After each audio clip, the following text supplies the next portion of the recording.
Let's see if that works, Stuart. Hello. Hey guys, that one's working. Yeah. So yeah, welcome back, guys. Yes. It's been a whole long year since season 6, Stuart. I know, and this cliffhanger had me like hanging. I was like, "What is going on?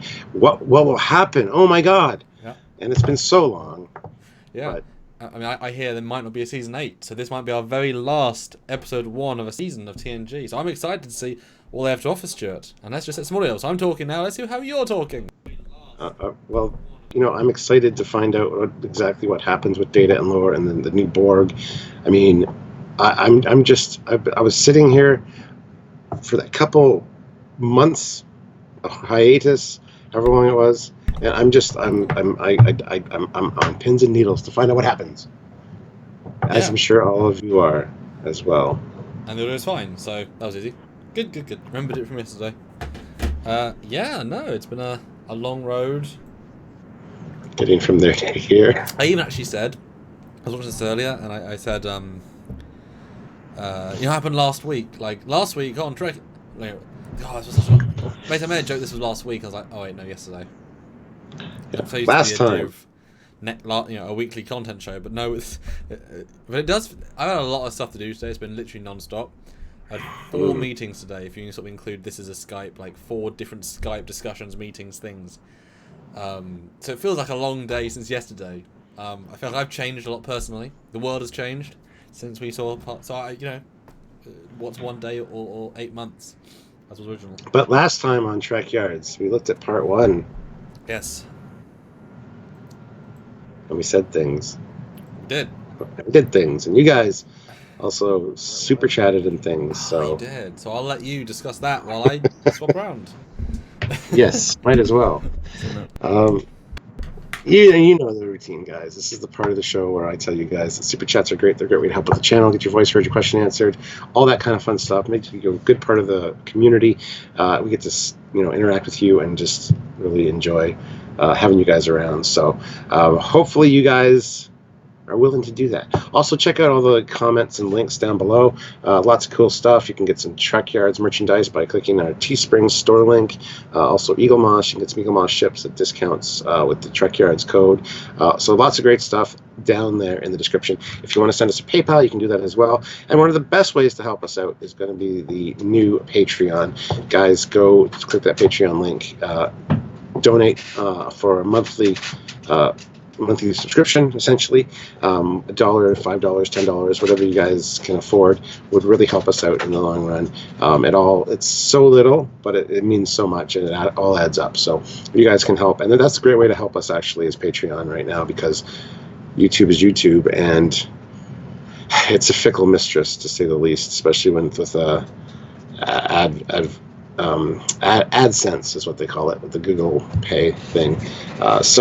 It's always fluctuating. It's not as good as it used to be. So if you guys can help us on Patreon, by all means, please do so. But don't forget to super chat as we help out the channel as well. Yeah, it's kind of amazing how we release ship videos, and now in the old days they could make like $30-40 a pop, and now it's like 7. Yeah. It's like cool. Thanks YouTube for Yeah. Judge 1981 throws in $2. A super chat for super chats. Is that the super chat of all super chats? Or us as super chaps. Oh, a super chat for the super chaps. I like that. Are they assless chaps? I'm not. I got a fantastic ass. So we'll find out next time on Trekyards. So Stuart, yes. For the first time, I decided not to even try to make notes.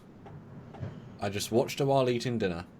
I was like, I don't need to put that sort of effort in. I'm just going to watch it and mentally take notes. First time in all of our 7 seasons of reviews. Yes, I've got a few notes. Yesterday I had notes too, but I kind of just glazed them over because I didn't care. Because there was nothing important to point out, really. This one's going to be much of the same, I feel. So, but yeah, I do have some notes for specific things. So, well, let's then get stuck in with what is your overall. Well, no, back in the day, do you have any sort of old preconceived notions of this two-parter? the ending of the Borg, ending of Laws, only pre and then I how did it remember. stack up to this time? I remember nothing about this one. This part 2. Part 1. I remember the poker game at the beginning, and that was pretty much it. So yeah, no, I did seem to recall that the Borg and Lore and Picard were outside the building talking with like nice green trees in the background, and not the piss colored that they did for the series. But that never happens. So that's a weird memory. But I remember that nice white building, Vividly. a red Borg flag on the outside of it, and like really green trees, and Picard with Lore there and some Borg around. Look, what you dream of in your spare time, your kinky dreams, is up to you. You know, I'm not going to judge. So yeah, didn't remember anything from this. Now in this review, watching it, actively trying to look at it, trying to analyse, trying to think, what was your general overview then this time around? Because obviously we're more detailed than we've ever been, and we've often found whole new things to appreciate in episodes with this sort of detailed, thought-provoking review.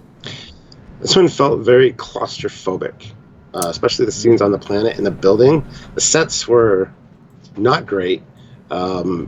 It was piecemeal scenes and a lot of kind of repeated dialogue, and nothing really happened. No real progression happened. There was a few interesting moments with Geordi and Data and things like that. One thing I do remember, the one scene of Picard using kicking the little thing into the force field. I remember that, but I didn't know it was in this episode. So there's little pieces that I remember, like moment things, like use a force field to power this thing. So there you go. That's other than that, it's not good. It's just it has a totally different feel than the first part. It really does, yeah.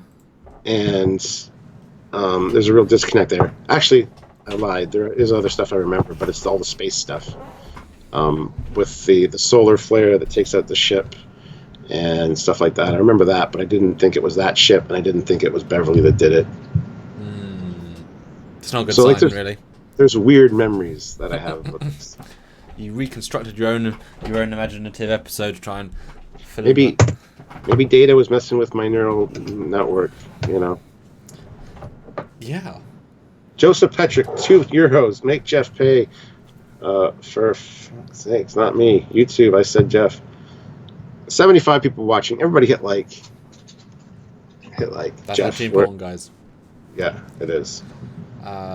And what? So what? Just not memorable. I mean, what's then your review of this episode in a sense? Like, what would you say disjointed in terms of actual quality, enjoyment? Again, without doing too far. Oh, not enjoyable. Not enjoyable at all. Characters acting. And there's not enough lore. Because I like lore, but there's not enough of him really in this episode. Data is just evil, and it kind of bugs me. Geordi.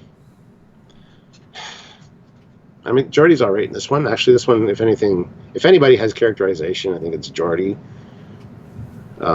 Beverly gets a little bit of screen time. Plus, we see some new, younger people on the bridge, an ensign and a lieutenant, and they have some good back and forth. But it's kind of forced. That stuff. A little bit. So I don't know. It's not enjoyable. This is not a good episode. This is one I could really honestly never watch again and be perfectly fine with.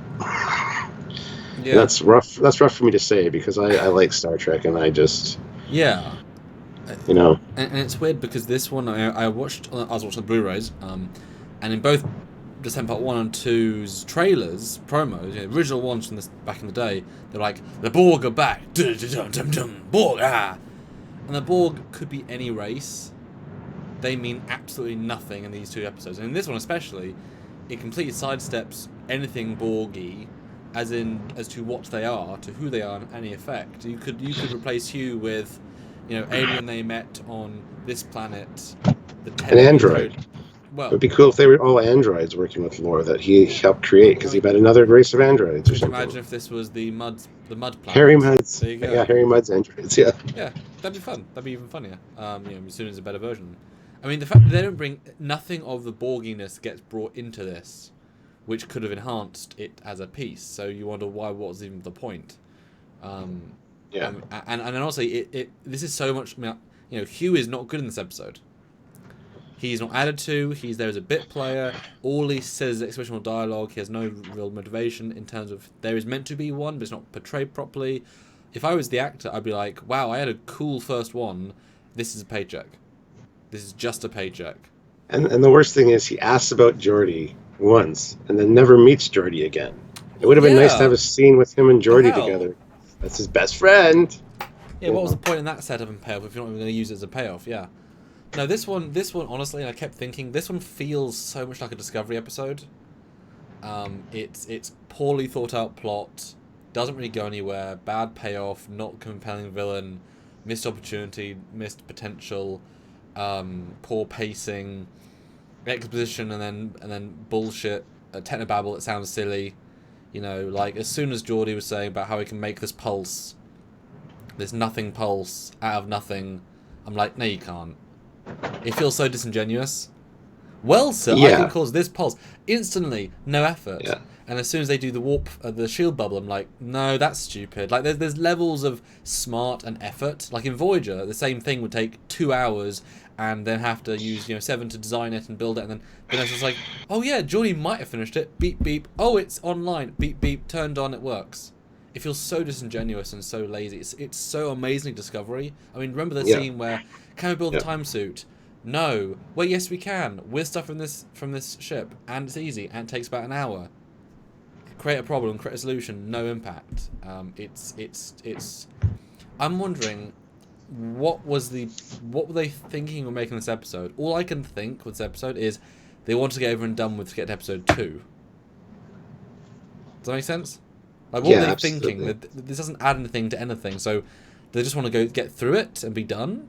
I don't see what it adds to the mythos, the universe, the actors, so there's nothing for them particularly good to do, Well, I was hoping there would be something Hugh-related. Yeah, I thought there was. I remember there being stuff. He's in it, and it's like, oh, well, you didn't even need him. He could have been referenced. It's a wasted opportunity. For so many things could have been changed in this one to make it so much better. So. And how poor is Lore in this, considering his other appearances? He's exceedingly two-dimensional and just boring, and not enough of him, as I said. Not enough of lore, Yeah. Make it a lore episode, make it a Borg episode, but you've done neither in this episode. I mean, what I liked, I didn't quite get the first time around. I like the fact that he's basically a cult leader, and they basically reset his personality. That he's kind of gone insane. Is the vibe I got. Is that he's kind of like found his purpose in life. He believes his own bullshit. He's no longer this other android or Sun creation. He's like this messiah figure that he thinks of himself as, and that's kind of all he is now. There's very little else to that. You know what I mean? Mm-hmm. And there's scenes where, like right at the start, where he says, Data, take them to the prison, and it's like, just do it yourself, and they won't get to talk Data. Just do it yourself and gloat. Why are you walking off for no reason? You've got nothing to do. He does nothing in this episode. He has no motivation, no progression, no development. Like, at least have him as the one torturing Geordi. Imagine if it was Lore in those scenes with Data either feeding him information or just, pretending to be him. That could be really interesting. How would Lore, affect, or overseeing it, being in the same room, making sure that Data's doing what he's supposed to be doing. Yeah. It's just, There's nothing in the episode. Like, no. Nothing. No. How are they going to destroy the Federation, Stuart? Because that was the last word of last season. What, they're going to destroy the Federation by making Borg more robots, more androids? Yeah, they mentioned they don't want the biological in the Borg, so they want to become full artificial intelligence. And the time for your kind is gone, he says. And I'm thinking, wow, you guys are going to be busy. There's a lot more biological life out there than there is robot life. So, yeah, there's no plan at all. Sure, they experiment on Geordi, because your experiments on Borgs didn't go anywhere. They caused brain damage. Well, we'll experiment on the humans. That way we can save Borg lives. It's like, what are you planning on to accomplish? You want totally artificial, and it doesn't work on so many levels. Yeah. And Christopher Rollins tries to call me out. Technobabble in Star Trek? Samuel, every episode is full of technobabble. Well, there's a difference between remodulating the deflector to create a tachyon pulse. That's like, well, the deflector does that.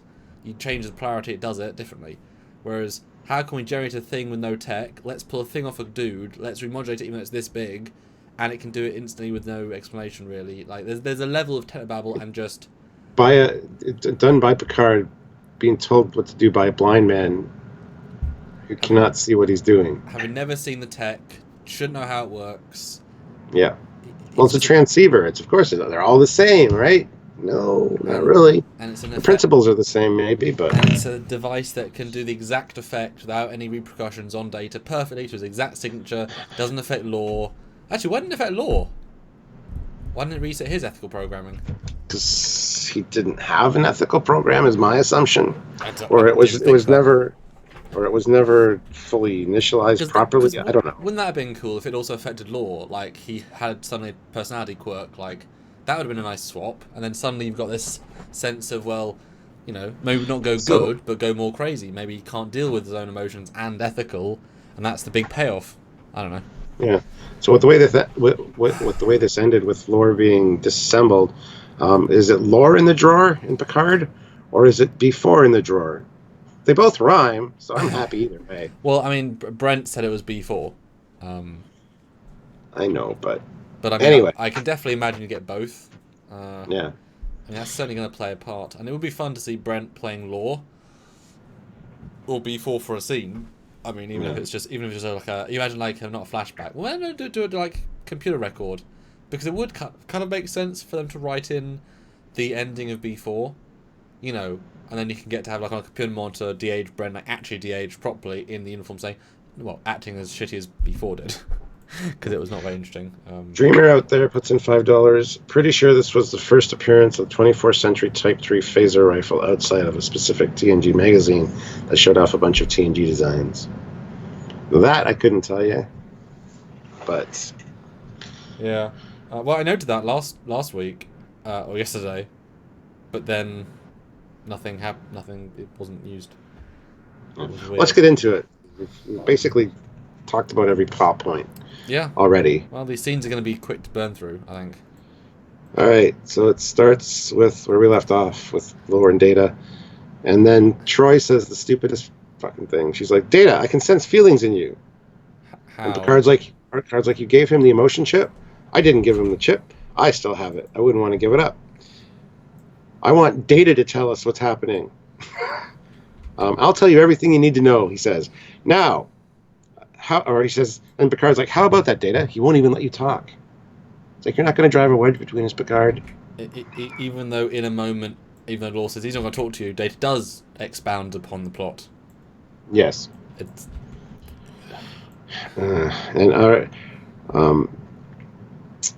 talks a little bit about the Borg and having found them and them being confused or whatever. You're saying you made them individuals? No, you did that. All I did was clean up the mess you made when Hugh returned to his ship.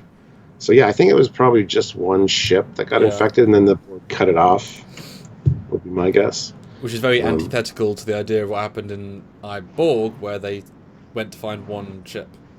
But, I mean, we saw that in Icheb's ship. One ship was damaged, can't find its way home, and that's, precedent for it. But yeah, it certainly devalues the end of Borg. It could be this great scourge. Yeah, it affected one small Borg ship. Great. Yeah. Like, it doesn't, Oh, well, yeah, they all lost their sense of purpose. They were confused. They were disoriented. They couldn't even navigate their own vessel. And now these guys aspire to be like Lore and Data, fully artificial life forms. And here it is. You, Picard, and all like you are obsolete. Although, I mean, are they not going to assimilate more people to turn them into robots? Like, at the end of this, are you telling me that only these, 100 Borg are going to be brought up? Because they assimilate people. So, either you stick with 100, or you have to assimilate more people who are organic to then turn into non. So you need organics either way. Yep. But again, no sense of assimilation here. Like I was in retrospect, I wish they'd like started assimilating these three. Because what better way to convert them than just to assimilate them, and then make them part of your mini collective? And like, this is the Borg's special ability, is to assimilate you, and turn you. There's nothing of that here, you know. There's some great facial expressions from Lore and Data. So Brent does some good facial expressions for both characters, but yeah. And Jarzia, I see you sent to PayPal, but it is not in yet, so I will read it once it arrives. Yeah. So just acknowledging that right now. So. Oh yeah, Dan 23. Yeah, season 4 of Phase Rifles. Yeah, I thought it was earlier. Yeah. But that was all before the opening credits. What we just talked about. This long, big expositional scene. That's all it is. It's just like, let's talk about the plot for a bit. Yeah. And LeVar gets nothing. Marina gets nothing apart from her stupid. I can sense feelings in you, Data. Even though you can't, because they're not. Can you not sense them in Lore then? I can sense them being transmitted via carrier wave. Oh. Yeah, it doesn't make any sense. And I also don't like how Brent portrays Data. Beyond it just being evil, it's just doesn't feel at all like Data. Like there's too much of a progression away from where Data is. Like he's not playing angry Data, he's playing something else. And it kind of makes you appreciate that the Lore character, there is a different tonal, like how he speaks is distinctly different. So I think Lore is better acted in this, like the way he kind of has his little tells. But Data I find just so bland in this episode. That performance just not interesting, you know. Yeah. Personally, I still don't have the PayPal in, but that's okay. But then, yeah, after the credits, we are back aboard the Enterprise, and they. I love how Beverly's actually getting shit done. She's like, we need to modify the sensor to filter out those EM pulses. We need to help the people on the planet, find whatever. Because remember, Stuart, they beamed down most of their crew to the planet to do individual searches of four-man teams. Yep. I guess they didn't end up sending any shuttles, because they don't ever mention bringing back shuttles, even though it's explicitly in order. Yeah, they don't mention, are all the shuttles docked? It's just, is everybody beamed up? How long will it take you to beam them up? Yeah, that's a good point. I never really caught that, but you're right. And do you like how it took less than a minute to beam 800 people off the planet? Well, she said use the cargo transporters if you have to, which I appreciate. You probably get like 20, 30 people up per thing with them. Do you have to? It's like, yes, of course we have to, Captain. Are you kidding? There's 800 people down there! And later, at the end, when they go in and they get the last couple people in like that 45 seconds, the people are getting off the transporter pad with equipment. Telling me they were just standing around on the planet, just waiting to be beamed up. Yeah. With not knowing when the ship's coming back. Well, Riker does say, wait somewhere. Like, he does say, sort of hold up and don't get found. So I'm guessing they're just, like, sitting around for a bit. Cause, imagine just not expecting it and just being beamed up. Like, you're in the middle of taking a piss.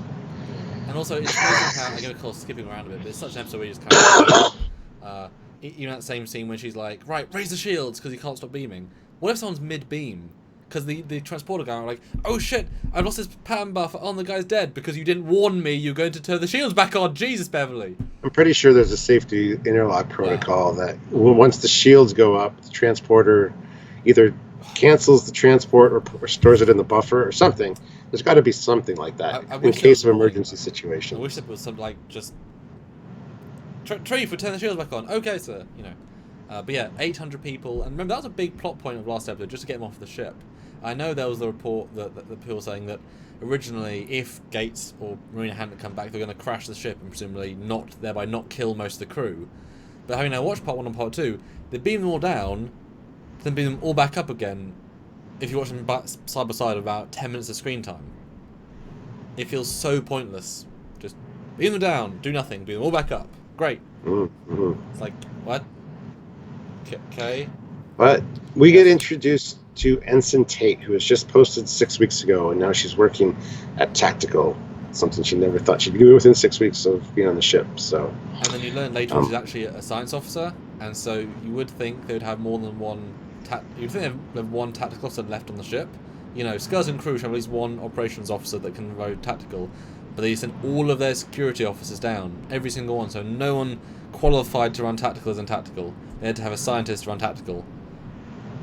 That felt weird too. Yeah. Didn't catch that until like I started thinking about it, but. Last they had heard from the captain was they were investigating a structure in Gamma 25, And but they've lost communication now. No one else has gone to find them. No. No one has tried. Like that's obviously the one thing you want to go investigate is the building. No one seems to care. It's really weird. But the Borg ship is incoming. Start transporting away teams aboard. Use the cargo transporters if you have to. Down on the planet, then Riker says, Worf and I are going to stay here. Your order is to get as many people up as possible and get the ship back to Federation space. But they end up leaving 73 people on the planet. Yes. Because they have to put the shields up because they get attacked. And their shields are immediately down to 70%. So we got some pretty powerful weapons on this Borg ship. One hit takes them down 30%, which I can relate to because I play Bridge Crew. Yeah. Yeah, I appreciate that they retconned this ship is now a threat in this episode. As I said last week, like we said, it wasn't remotely treated as a threat, and now it like, oh yeah, okay. And then Thrib says, I thought it was 40 people. I'm getting to that. When they finally end up leaving, they have 47 people left behind.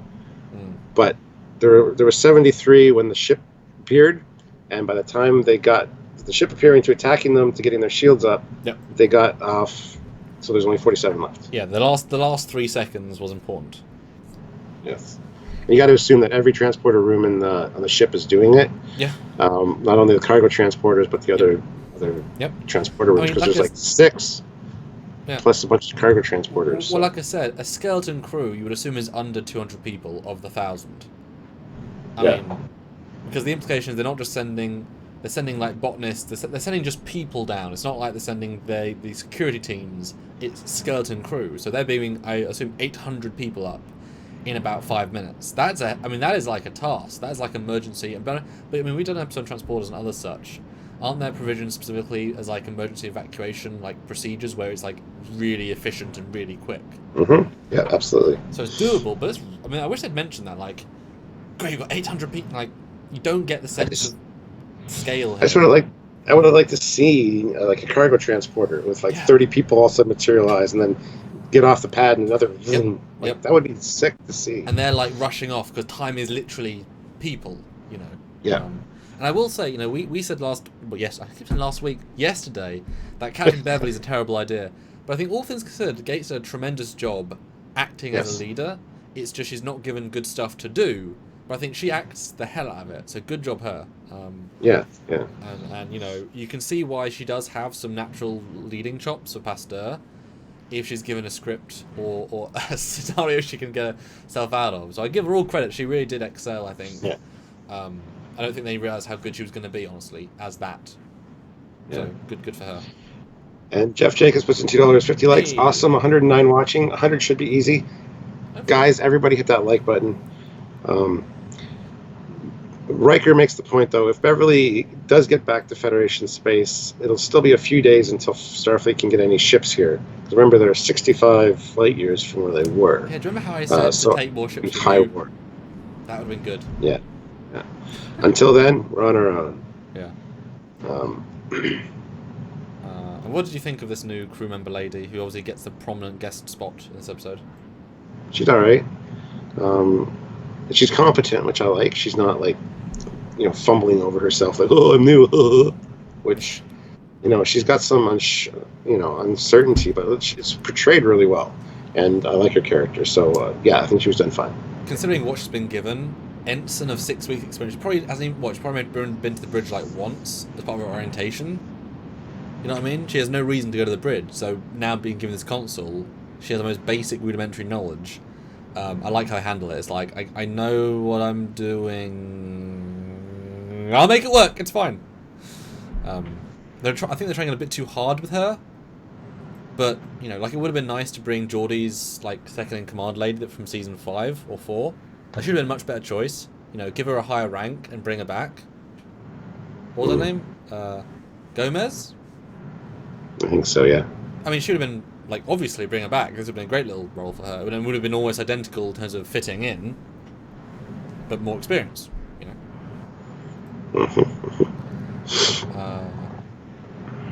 And then, yeah, do you like how they keep reusing? They obviously spent all of their model budget last year, I guess, because the way the ship comes in is the exact same every single time they meet it. The Borg ship. It's the exact same stock footage again and again. It's not great. It's not great. Oh, and they say remodulate and fire multi-weapons and just torpedoes. It's like you can't modulate torpedoes. You can change yield. You can't frequency modulate torpedoes. So, VFX department should have fixed that. Yeah, those are my little notes on that. Yeah. Oh, and Riker's phaser is way further down than it should be. They're going to go in the wrong trousers or something, because like the phaser is meant to be like 30% higher. Looks like it just shoved in his pocket. Yeah. It's really strange, because we've actually got replica costumes. We've actually got a Voyager costume with the actual like leftover holster elements, and his is like, wow. He never even uses it either, but it's like right there. Yeah. It's very strange. But yeah, sorry, just all my little points. Well, that's okay. We're back on the planet, and they put them in that holding cell. And while Data's taking off their comm badges, other emotions. It's like, whatever. And then give me your visor. Why do you want my visor? It's actually a brilliant idea. I don't know why when he gets captured more often, people don't take his visor. Because a lot of times he figures stuff out. He saves the day. So I thought that's what it was for. I didn't know that Lore had requested it specifically. We find that out later. But yeah, it was actually pretty great. Pretty great idea for him to take Geordi's visor. Yeah, I mean, it's technology. I mean, come on, that could have generated an Adion pulse. If anything that can make an Adion pulse. Yeah. And then Data says, I'm not your puppet anymore. I'm Lore's. It doesn't say that last part. Yeah. I kind of there's a great moment which was another sign of missed potential, where and I'm sorry to go a bit further, but Lore undoes some emotion for Data, and then Data treats it like a drug addict. He's not got his fix. Like, I really wish they treated this whole thing like he was addicted to emotions. That could have been really interesting. Yeah. But the way this plays, for me, the Data character, like, he's just being. There's so, like, I don't know what I'm meant to glean from this. He's not acting like Data, he's not speaking like Data, he's just being a character. But if he was like an addict, that could have been so interesting, Oh, I need him, That could have been really good. Yeah. And this is one of those things where you feel like this is probably a cheap episode. Like, they didn't money for this, because this set, this prison set is such a non-set. It's so plain and nothing. The entire set design for this entire episode is weak. Every single set and location is poorly designed. Just fundamentally poor. And we've seen season 1 sets where you're like, okay, I get what they're doing there. Like, season 1 sets. It's like, oh yeah, I get that. It's clean and nice. And this is that being said, we don't know what this facility was used for beforehand. So I kind of like that. It might seem like this seems like a lounge of some sort, just with a force field installed. It doesn't feel like it was purposefully built for this. So I kind of like that in a way, but at the same time, I think the sets are too claustrophobic and a little bit too boring, plain, bad color palette. Not a lot of thought put in. No, exactly. Almost like they were given, maybe like they said, right, we've got to make sets for episode 3, and we'll just redress them. We'll make them for episode 3, but actually we'll redress them for this episode. And also, didn't it feel really strange, and I felt disingenuous, where Data's like, give me your visor, pulls the weapon off the Borg, or I'll take it by force. And I'm thinking, Data, you can just choke him, punch him. Adding a gun to the equation makes no difference. Like, you just walk up to him, look at him, and say, or because all you had to do, like, grab him by the uniform and say, or I'll take it by force. Like, it felt so disingenuous, so undata. So the director doesn't know who these people are to give him a gun. In this scene, it's like just poorly directed, poorly thought out. Don't like it. Lots of little things of flaws. Yeah, and especially considering the fact that in the first part, he said that after he killed the Borg, he felt pleasure. So these are the only feelings he's experiencing right now is anger and that kind of thing. So he would want to inflict pain because he would relish in it, I think. They've sort of dropped that. Oh, they have. They completely forgot because we forgot because it was like 6 months between this one and then the last one. So you're not going to watch them back to back. Yeah, no, this is a yeah. And it's amazing how, the Borg is in this entire scene, right? Even though they're free Borg, this could be anybody, The Borg presence up to now has had zero impact on anything, and the Borg are meant to be scary, Stuart. This epic force, and this episode just diminishes them massively. Mm-hmm. Just massively. Mm-hmm. So, we're back on the ship, and more people are back, obviously, so more people come to the bridge to relieve people, and we get this Lieutenant Barney. He seems like a bit of a douche, but I guess he's not too bad. He just looks like an asshole. Yes, he does. Look, Jarzia throws in $5 Canadian. Equinox did the whole deleting ethical subroutine thing way better. The Doctor didn't become vicious or vindictive. Yep. He just had no moral compass. Yeah. Yeah. No, I was thinking that. I got to check the PayPal again. Let's see if that's it. Oh, it is. Aha! So Jarzia, $10. Thank you. Oh, wow, thank you. Off-topic question for Samuel. Thanks, man. We got half an hour, so all right, cool. I have a few ships in mind for Trekyards originals, but from your conversation with Siraxis the other day, it sounded like a long, expensive pipeline to get the models made. I figure if I can try to make the models myself, it will make things easier to arrange down the road. The question I have is, how good is Blender in your opinion? I've never done 3D modeling before. Is it easy enough to learn? And if I take my time to learn, can I produce high-quality models with it? Wow. We have a good guy that can do them for relatively low cost, especially for what the time's worth. And he's very custom amenable. So no, it's not expensive to get a custom built ship, and the more money you have, the better you can do. That's, yes, Blender can be amazing, or it can be simple and rubbish. It can take years to learn. I mean, you're looking at a massive learning curve where, especially for things like spaceships and Greeblies, you're looking at maybe 9 months, year and a half, well, maybe 6 months to a year and a half to be able to do modeling. If that's like what you're trying to do, then texturing and stuff, and Blender is not particularly good at texturing. It's more of a modeling thing. So I wouldn't necessarily start with that. It's free, but you wouldn't be able to create the final results necessarily in the same way. And certainly to pass them over to me, that's not a very compatible software per se. So I would say it's easier and cheaper just to have our team build them. Yeah, honestly. But anyway, this guy, Stuart. Yes. He's a competent officer. I like him for that. He comes in. I mean, he's a security. He's there to be operations.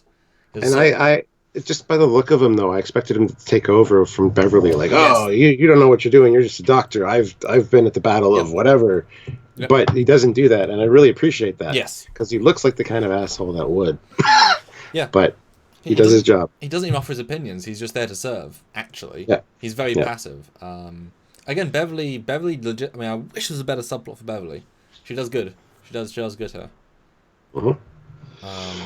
But she tells Tate to stay on the bridge. She needs a science officer at the science station. Maybe at her actual post rather than weapons. And I love how she also kind of defies orders and says, you know what, anything that we can tell the Federation, we can just launch a buoy and that'll do it. So put the records in a buoy and launch it through the conduit. And then she finds out that it takes about 45 to 50 seconds to get the last 47 people off the planet because they need to come out of warp. They need to lock on. They got to get them up before the shields go up. And they're going to disengage from warp at the last possible second on the far side of the planet. That'll buy us the time we need. And Tate's like, you got to be careful with that, otherwise we'll be dead. And the guy's like, well, I guess I'll have to just, do it right. The way he says it, it's like perfect. Even though he's not working helm. Yeah, I thought that. Okay. I thought that. It's like, dude, that's not your job. You have no part of this. Like that, the person with training in the ship, he'll do it. You won't even give the order. Beverly will give the order. You have nothing to do with this situation. But that line comes in important later, so I thought I'd have to mention it. And the way he delivers it is on that line of being a douche. But the fact is, she has been on the ship for 6 weeks. She's an ensign. I'm guessing he's been on the ship for like 2 years, and lieutenant, and a bridge officer secondary. Like, she's basically a nobody with no skills or experience. So it's like, I mean, that's why I'm the third in command to Worf on the flagship. Thank you for your input, officer. But I'm more you know what I mean? It is very careful on that level. But I mean, and he delivers it with like authority, like I'm a higher rank than you, but not like it's douchery. It's like when Picard was approached by the blue guy with the breathing. It's like he shoots him down, but sort of professionally. Yeah. You know, same sort of thing. And also, it didn't seem a bit odd, the idea of beaming from the opposite side of a planet. Like, that felt a bit odd to me. Like, gonna warp into the opposite side just so they can beam people. Does that mean they're beaming through a planet? No. I think they're gonna planet ship, warp in, come around, get within transporter range, quickly scoop them up, and then have to raise their shields before they. Because I thought the same thing, and it's not really explained, but because you assume the Borg ship would just stay atop the colony like it was. Yeah, like, it hasn't moved. I mean, you can cat and mouse at like Wrath of Khan, which they didn't do. And also, didn't it seem kind of, and we'll get into this in a second, but they make a massive point of saying all this EM is difficult in part 1, but they can effortlessly communicate, effortlessly pick up and beam. It's like, surely if you can't get signals through, how are you getting a radio signal through and a transporter lock through? Like, signals are easily getting through. How are you able to scan if you can still scan detect people's comm badges enough to know? The transporter lock thing really bugged me with the EM interference, but whatever. And Christopher Rowland says, when did Crusher get a promotion? Aren't Starfleet doctors usually lieutenant commanders? Yes, but season 5, she went through command training or something, or I think. I know Troy did, yes, but she does get a promotion at some point, I think. I'm not sure. I'd have to, like, we've watched these out of order, unfortunately. Yeah. And Zach does point out an interesting point that I also considered. Set by Geneva Convention, medical personnel will never be given command of a combat vessel or troops or allowed to even fire a weapon. I mean, certainly giving a doctor, I mean, she might be a senior officer, but this isn't her field this is almost the opposite to her field. I mean, what do you think about giving her command over a plethora of other officers?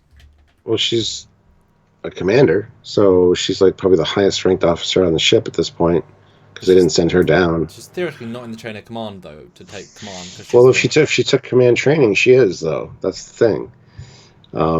And the Geneva Convention doesn't apply because this isn't the military. This is the future, so I think that's irrelevant. But it seems kind of funny, given that Geordie was given command of bridge officer ensign. But it basically is whoever Picard picks, you know. Yeah. But that's why I think she excels, because this isn't her field, and she ticks all the boxes, except a good script. Yeah. The lowest ranking enlisted person would take command over any medical officer. That's a commander. Bullshit. See, but I think Picard's overrode that. I think that's as simple as that. He wants her in command. He trusts her over a random lieutenant who hasn't got a personal connection. You know. Yeah. Jersey, though, puts in $2. Crusher was always a commander. Troy started as lieutenant commander. Okay, yeah, I know she did the command training. I thought Beverly did at some point. It was mentioned, it was just Troy. Well, maybe mentioned, but offhand. Yeah. And St. Tonius Prime puts in $4.99. Having Beverly in command reminds me of the novel Doctor's Orders. I was thinking the same thing yesterday. A great book where McCoy ends up in charge of Enterprise during a combat situation. Yep, and it's a good book. I actually have it, and I read it probably like 20 years ago. I don't remember much about it, but yeah, it's called Doctor's Orders. It's a great book. We've got to remember, though, that she is a captain with a Pasteur. I know it's a medical ship, but irrespective, it's still a captaincy. So she still has the chops to be a captain. You know? Mm-hmm. But yeah, they launch a probe to get through, blah, blah, blah, and they go straight back. And you have this awkward scene of Riker and Worf, who really feels so superfluous in the episode. Like, they're sort of there, But they're very It's unintentionally walking up this hill like, it could be anywhere. yeah. Miles, Look, minutes. we've got readings that somebody walked through here recently.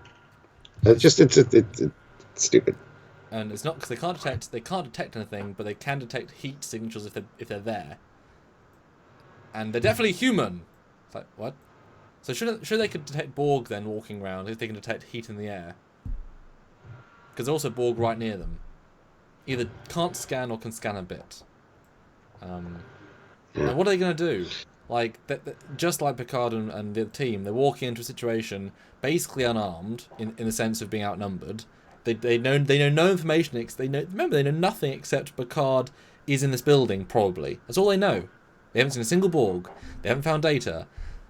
And yet just walking in, I mean, this episode again suffers from the, we have to get to point B and then C. How do we get there? Straight line. What? Straight line. It's like, that's not how plots work often. You've got to actually get them there organically. Nope, just straight line. It's like, okay, great. Cool. Yeah. So then we get the scene with Data and Lore. He hands Lore the visor. So what did you want with the visor? I don't know. I thought it might look good on me. What do you think? That's memorable. That's a good little beat. Yeah. We should work on your sense of humor, brother. Because, yeah, that was hilarious. Yeah. Dreamer out there, $2. Worf should have a Type 3 phaser rifle, too. Absolutely. Yeah, I agree. Yeah. But then we go on to here. I figured Geordi's implants would make him the perfect test subject. All the Borg we've experimented on have suffered severe brain damage. So using the humans will prevent any further Borg deaths. And then we get a bad Borg. This is really stupid. And it looks like a steampunk Borg. Yeah. Did you get that feeling from that eyepiece? I got like a tap. It just feels steampunky to me. It looks like a Dr. Sonic screwdriver. But yeah. This Borg has disconnected himself from the others. He would not allow me to see his thoughts. I have doubts. Well, of course you do. No one will blame you for that. But to keep the fear and confusion away, you got to stay linked to the other Borg. Thought we were working on individuality here, folks, but both. And then we find out his name is Goval. I need you, Goval. Even though the other Borg's like, this Borg is this. It's like, what? Do you either care about names or not? And that other Borg that brought him in was the one that was in the brig. And boy, I thought he was in this episode and actually had lines, and he does nothing. Like he's mentioned, he's there, but boy, he has nothing. He comes up and talks to Laura like 3 times, I think, in the episode. But yeah, I really thought he actually had a part. He doesn't. He's just in makeup. And I like this scene in essence because it's like showing Data his, cult leaderness, that he can convince them, that he can, it's interesting, but this means nothing. Doesn't affect the plot, the story, the meta plot. Like, it affects absolutely nothing, and because we don't learn anything about the Borg, or this link doesn't affect them, you know what I mean? There's no payoff to this link. So this entire scene is completely useless, means nothing. It's a waste of screen time. It could have meant something if they made it pay off, but it's completely pointless. But I give them credit for the seamless double datas or double Brents. They do a lot in this episode. I think they do a very, very good job. And use of body double. You really forget very, very quickly that it's the same dude. And I give him credit. Well, at least I did. Give him credit for that. Yeah. But it's just not good. Just not good content. But we're in the brig now. And Jordy's like, Laura wanted my visor because he could see that I could see the carrier wave radiating from him. He's transmitting part of his emotional programs to Data. Then we talk about Data's morality program having been deactivated. And then this is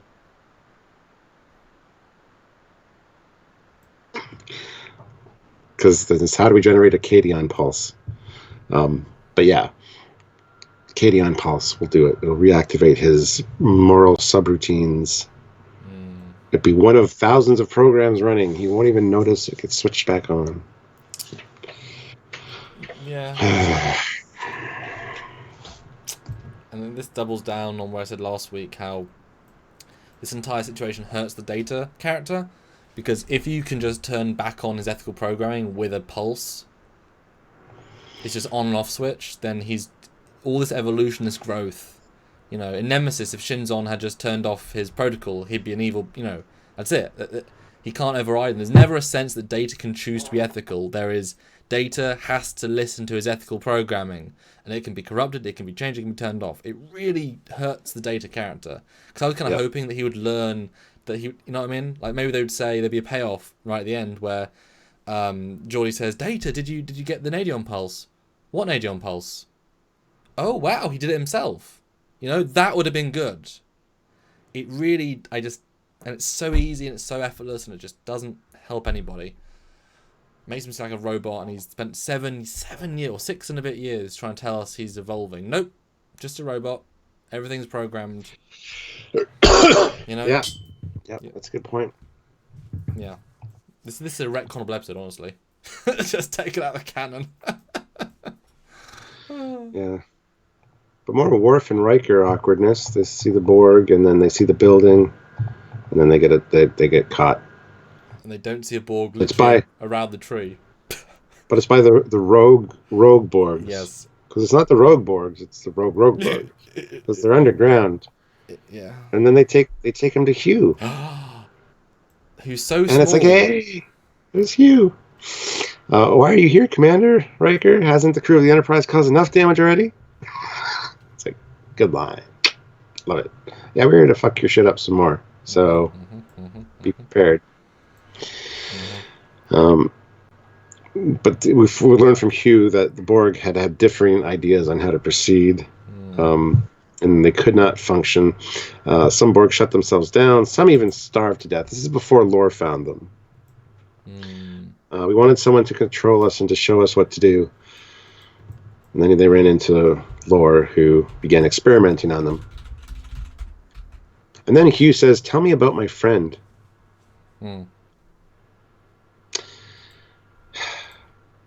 Yeah. Not much is said about Georgie, unfortunately. But then we go see some Borg that have been experimented on, and they're not good. 60% chance you won't survive. Oh, that's later. But yeah, the Borg are a little bit. The one on the left, the bald, like the clear domed one, on my left, is kind of freaky looking. But I've just raised a brightness. What is this trying to be? Like, I'm looking at these two bodies, and it's like, what happened to them? What is happening to them? I don't know what I'm trying to. Well, they're sitting there doing this. It's like they're. But they've also got like brown corrosion on them, or growths. And like I said, one hasn't got a headpiece. It's like, I don't know what I'm trying to think here. You know what I mean? What's happened to them? Their brain just went haywire. Well, why are they looking like this? Why are they in a corner? Why did Lore smuggle them out of the building into the lower building? Look at their armor as well. It looks like corroded and like. That's what I mean. Yeah. What happened? I mean, I think it's also missing arm and stuff. They're missing limbs.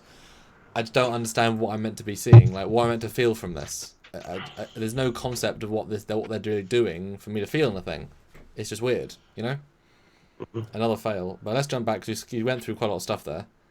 There's nothing to talk about. There's a conversation. Oh, just little complaints of logic. Okay. You know, Riker and Worf see Borg outside, and they're like, "Oh, look, it's Borg." And then, oh no, we got captured. And like I say, they look round, they don't even see a Borg. It's obviously like one step outside of frame that he would have seen, and just the whole sequence feels so weird. And how did they know they were there? I guess they can scan in the non-scan field. I guess. And how many? Why are there renegade Borg exactly? And Hugh just feels so poor in this episode. All he does is spout exposition and look small. Yeah. You know. Dreamer out there though. Before you go on, Dreamer out there, $2. Do you guys like the evolution of the TNG Borg costumes? We talked about that with iBorg, I think, when we talked about First Contact as well. But yes, I do. They're a bit better in this, they're the exact same as last week, which was where we got to see the close up. I mean, they're better than Iborg, but I mean, you know, the first ones are better. I mean, Yeah. You know, these are still relatively cheap. And Eugene puts in 750 rubles. Hey, Eugene. Welcome. Nadion or Cadion? It's Cadion. Ah. All those particles of the week are a true sign of latter seasons of TNG. Yeah, it's Cadion. It's not Nadion. It's Cadion. And now we know. Yeah, it's just a weird set of stuff. And like Hugh's like, oh, I don't want to help you, but can you help us get there? And do what? I mean, presumably there are hundreds of Borgs, tens of Borgs, they've all got weapons. What can you do? You're not calling for backup? Like, there's no sense of real threat here, even though you would think, Stuart, if you would imagine to pitch this scene for the first time, right? Right, Stuart, they're underneath a Borg-infested facility, all with guns that like to kill people, and they're going to go attack the base. Normally you'd say that's quite a dramatic sounding scene. There'd be tension and there'd be like, no. There's no threat from 50 or 10 or 1 armed Borg. It's like, what? There's so much things in this episode, but nothing means anything pretty much. And I really wish the whole lore dissecting them, experimenting, that was really fleshed out, because that could be like, just that single plot alone. What does that mean? What is he trying to do? He's trying to turn the organic into a positronic-ish brain. But it's like, why do these Borg even want that? Because once they're unborg, they're individuals. They should have wants and desires. Why do they still want to do the Borg perfection thing? Seven liked it to perfection, but she wasn't going to sacrifice her own body for it.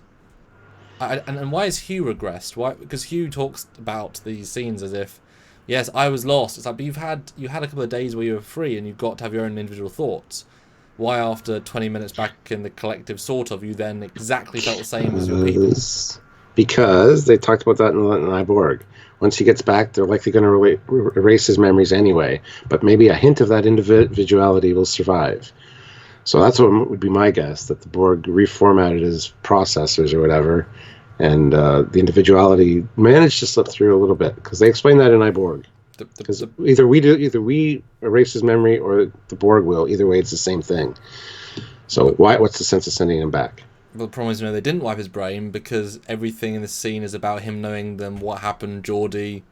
I mean, nothing. Well, was wiped. I would assume he had time to get those memories back. What does that mean? What, the Borg stored them in the ship's computer? Memories of a rogue Borg? No, they're in his biological brain, which the Borg probably blocked or something, and subconsciously he started to remember them after a time. Maybe, I guess that's a leap, but I'll give you that. Okay. And Worf is so on-Worf in this episode as well. Worf has nothing. Because I was trying to work out who is the primary character in this episode, right? Like, there's so many people in this episode, but who takes that primary slot? What do you think? You have to be Data, Geordi, or Beverly. Yeah, because Picard gets basically nothing. Worf, Riker get nothing. Geordi has a little bit, but it's the same scene basically again and again, but it's quite split. It's probably Data.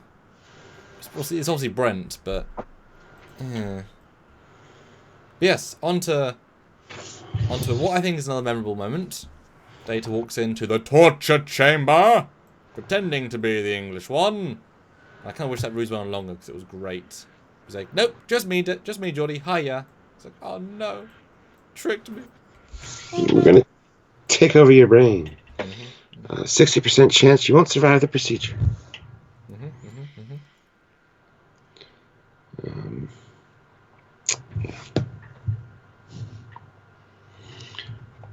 Good scene, I guess. I mean, if it served any sort of purpose, it doesn't go anywhere. It's completely like when you finish watching it, like, well, doesn't mean anything.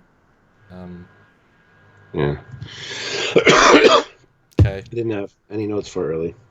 And it's nice that he undoes Geordi's pain receptors, but if he doesn't give a shit, he wouldn't.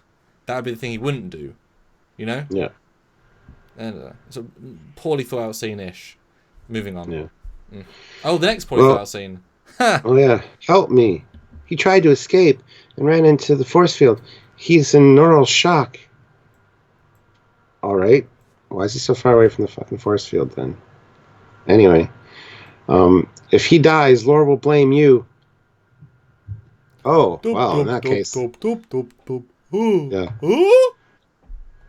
Yeah, this is like every movie ever. The jailbreak. Oh, he's sick. Come in, stupid guard, so we can hit you. The problem is, this is a Borg, the previous most threatening race in the galaxy. To wit, we've already established it, these Borg are connected.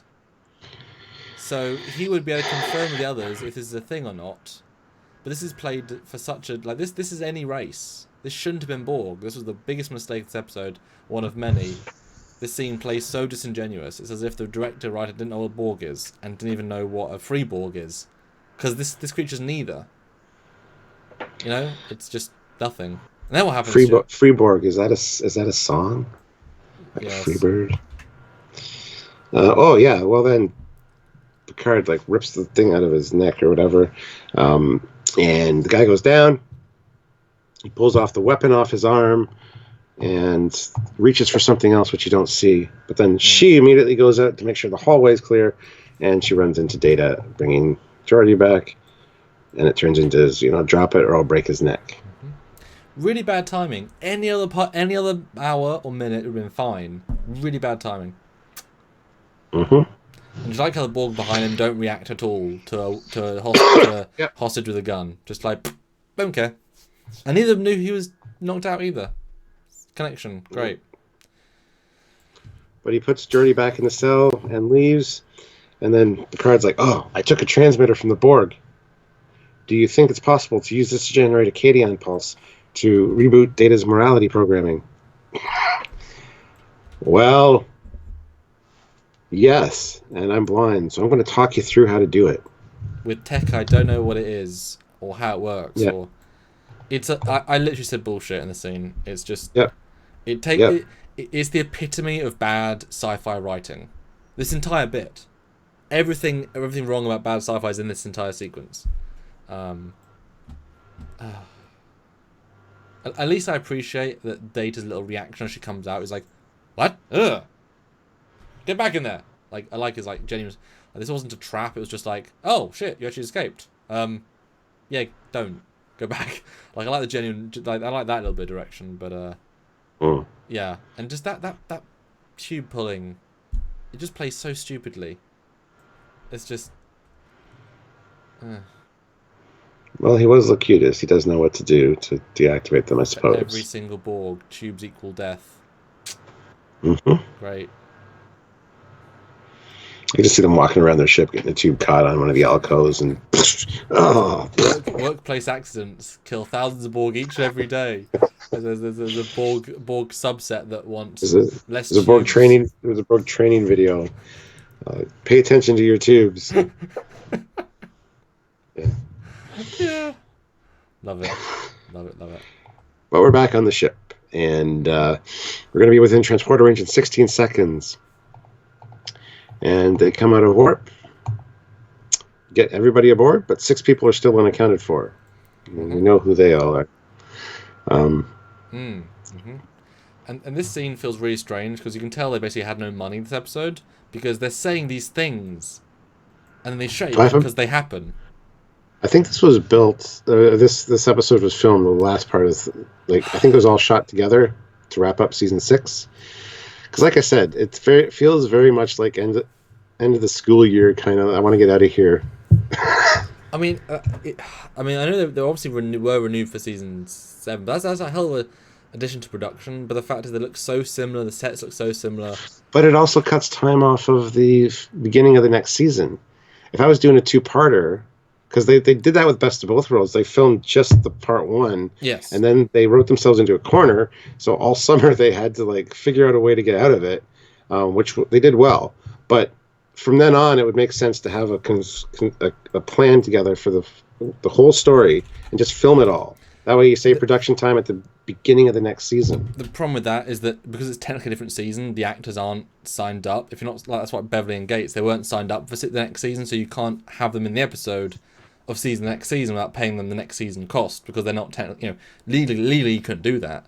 It's probably in the contract that they can have to film part 1 and 2, because if they don't resign, you can't film part 2 beginning of the next season because they're not going to be there. Oh, yeah. Counselor Troy fell into a hole. That's why she's not here. I mean, I that's not how it's done, but I also got that impression. I really did. I get the feeling that perhaps they might have filmed some of the... Because you're right, they already have the law stuff, right? He's in the planet with a full set, all the Borg and makeup.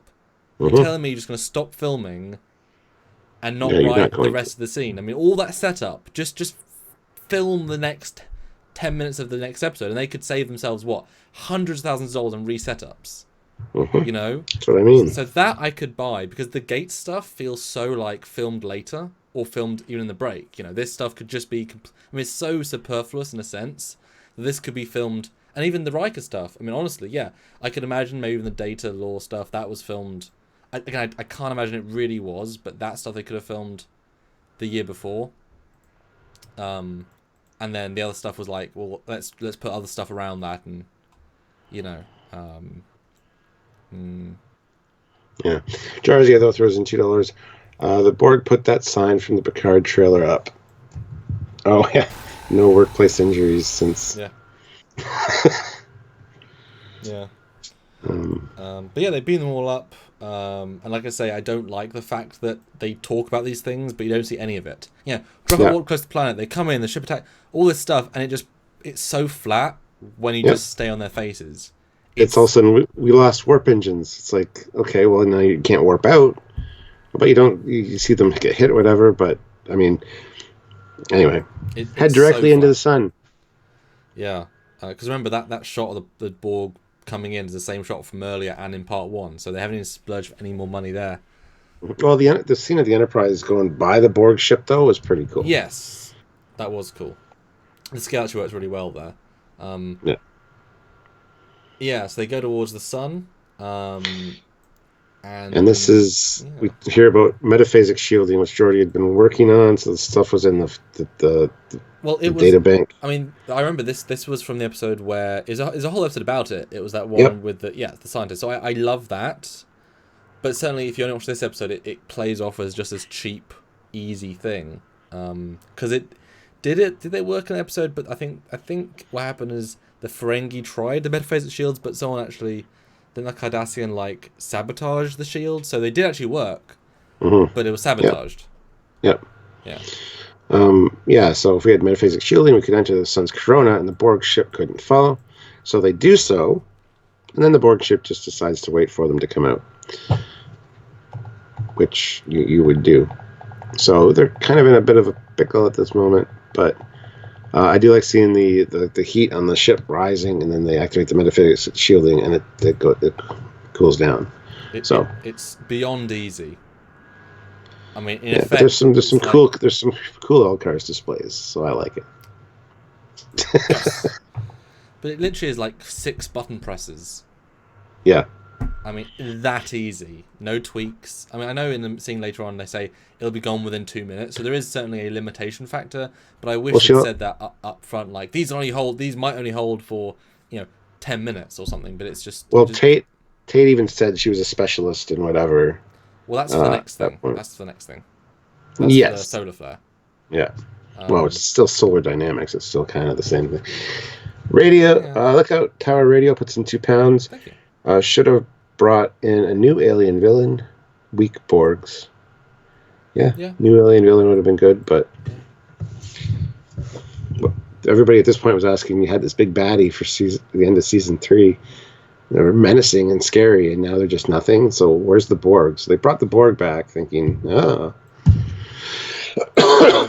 being, obviously, they aren't Borg. They're just ex-Borgs, people. Yeah.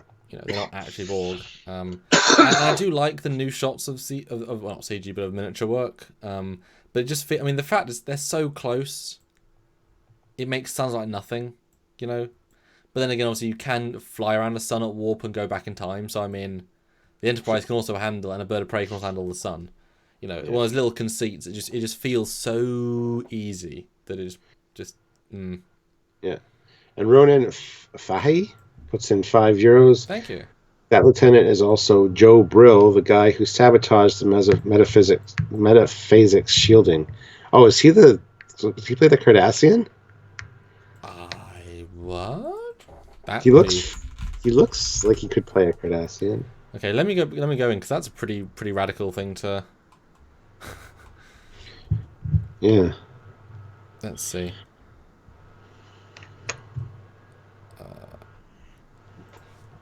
I mean, keep going. You know, I'll find it. Well, what's the next scene? Oh, okay. Yeah, I'm just trying to find his name. Well, so yeah, they're messing with the little receiver thing. Picard's pulling out this thing and whatever, and then hopefully, well, we need to power it. So hopefully, the force field has enough energy to trigger the pulse. And this is a scene I remember because I thought it was cool that they could use the force field in that way, where he kind of slides it in with his foot for some reason. But anyway, he slides it in with his foot, and it activates. But we don't really know if it works because there's no indication, there's no flashy things, there's nothing really that indicates that it actually reactivated any pulse within data. So,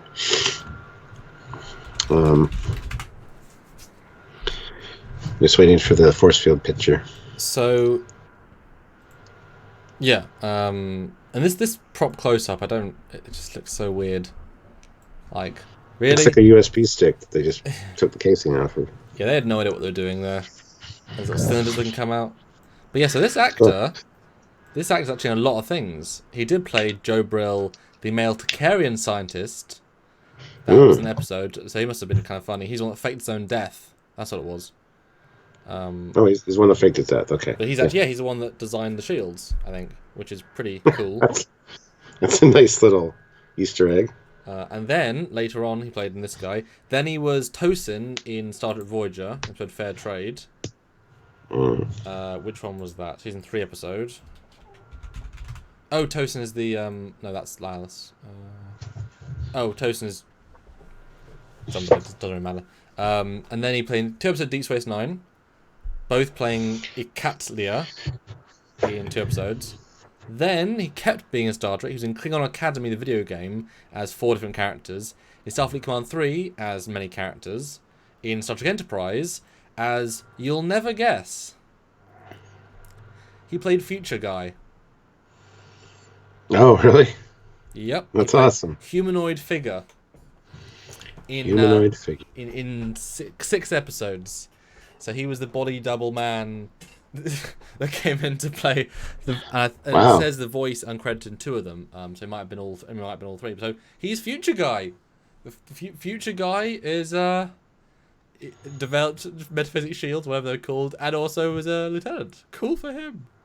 Yeah, that's awesome. And he's done he's a massively many video game voice artist. Like, he has an incredibly long repertoire. Holy hell. And in 1 episode of Orville's a Krill. So yeah, all the things, Stuart, all the things. That's cool. Yeah. Anyway, the shield. Sorry, you were saying about the force fields. Oh yeah, well, he uses it to power it, which is cool. I would assume it would overload it and blow it up, as they normally do with things. It wouldn't just power it. Otherwise, you could just, what you saying? If you got a plug, you could just touch it, and it would. It's like, how in iBorg they specifically had to build an adapter so that they could charge Hugh. Yeah. Why can't you just touch the force field? It's like it's not the same power.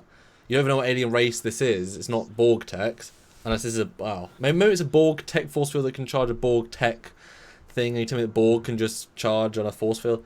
It just it seems so silly, It does. And there's not even Sci-fi. There's not even Sci-Fi Nation's here. Sorry, Sci-Fi Nation's here. $2 popped in to give a like and a watch for a few. Thank you very much. Nice to see you. Yeah. Anyway, sorry. Continue.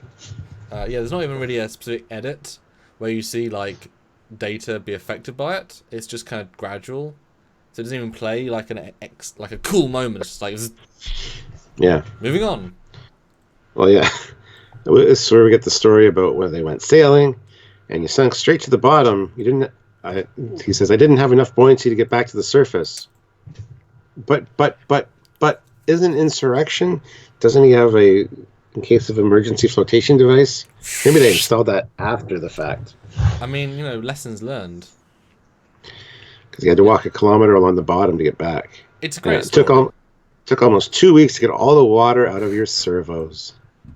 I mean, could you really not, just dry him? Yeah. It's not that Just difficult. put him through the transporter once. Just remove all the water molecules. No, it's, I love the story, though. This is, one of the best moments. But again, it's so, is that it? Yeah. Well, I love how right after the story is over, it's like, that's very nice. I'm ready to eradicate your existing brain cells now. And then Geordi's like, if you ever go back to the way you were, you might not be able to forgive yourself for what you're about to do. Then obviously the routine's kicked in because he says, I'm getting some anomalous readings from your from you. I need to do further testing before we can proceed. Yeah. So. And I like how it's a well-played scene. Yeah, exactly. This is a good scene. Brent has a better balance here of how to do this. Because I like that this is just science, It's just very risky science. He says, 60% chance of failure. I don't like those odds. I love the way he says that. So, 60% chance of failure. Just 60%. Don't worry about it. It's like, okay, shit. Yeah, this is one of the better scenes actually. But yeah, then we cut to the outside, where Laura's just looking at trees. Yes. Doing absolutely nothing. And it makes the character feel so special. But completely perfect split screen with completely perfectly timed dialogue. Really well done. They have honed this. Yes. But yeah, Data's saying, they came here looking for me, so if they die, I'm responsible. And I was like, humans are so sentimental. I don't. He says, why are you acting like this, Data? I don't think you can tolerate the amount of emotions I've given you. Maybe I should cut back a little. Yeah. So he lifts his fingernail, which freaks a lot of people out. So show the picture. He dials it back. Yeah. And of course he reacts immediately, and he's like, well, maybe a little more. I'll tweak it up. And Data's like, thank you. I love Data's like, oh god. Yeah. Yeah, I mean, this scene should have been everything. He should have been hooked. He should have been his drug dealer. Should have been negative. It should have been he needs the next fix. It should have been the emotions only last so many minutes. This is a good scene, and it makes you feel like Law's in control. Yeah. It gives a very clear, and even the way he says, and basically he says, "Is this a good lesson for you, Data?" Yes, thank you. It's a nice, you're my bitch. You will stay my bitch, because I got you hooked on emotion cocaine. And I like that Law instantly can tell that he's not a heartless, murderer. You've got off the wagon, haven't you, Data? What? You feel like you have ethics, don't you? No, I don't. I promise you do. You're back on ethics, aren't you? I'm sorry, Law. I'm sorry. This scene had potential, but again, Law does nothing. And then Crotus walks up and he's like, "Oh, Crotus, might have to kill him." Okay. No.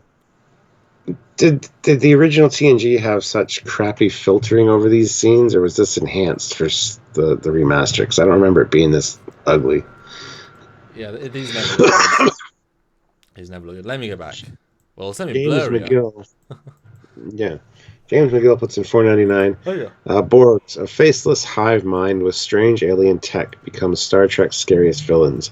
Do you feel with the introduction of the Borg Queen that the Borg Queen diminishes that? We've talked about that with Anti-Trekker. Yes, somewhat, to be honest. Because it's one focal point that you can focus on to take them out, essentially. Or reason with them, or whatever. It just... yeah. The way it's presented literally, maybe, but there's more not being said. The fact there are multiple queens, the fact they come in effortlessly without any sense of whatever, the fact there are likely queens that are in control of multiple parts of the quadrant. If they had showed us that there were 30 identical queens, and as soon as one's killed, they're replaced, and this sort of if it was shown exactly like that, like for example, can you imagine 7 of 9 when she's captured by the queen, and then they warp away with the Borg queen? Wouldn't it be great if she then meets another Borg queen who looks a little bit different at the place she's at? It's like, wait, I just left you. We are all one. So now you have multiple Borg queens, kind of working as a hive Borg queen. So it's just like I said to you before, it's just an AI representation of the Borg. It's not actually an entity controlling like a linear thing. At least the way I interpret it. That is interesting to me. It's like an operating system with the processes underneath that. And here's a side-by-side, Stuart, of the old and new. So it's actually cleaner, ironically. I don't remember. I remember the building being bright white. I remember. I'm not thinking Kittimer. I'm not thinking that. I remember seeing Lore and Picard standing out front here with like trees in the background, like green trees.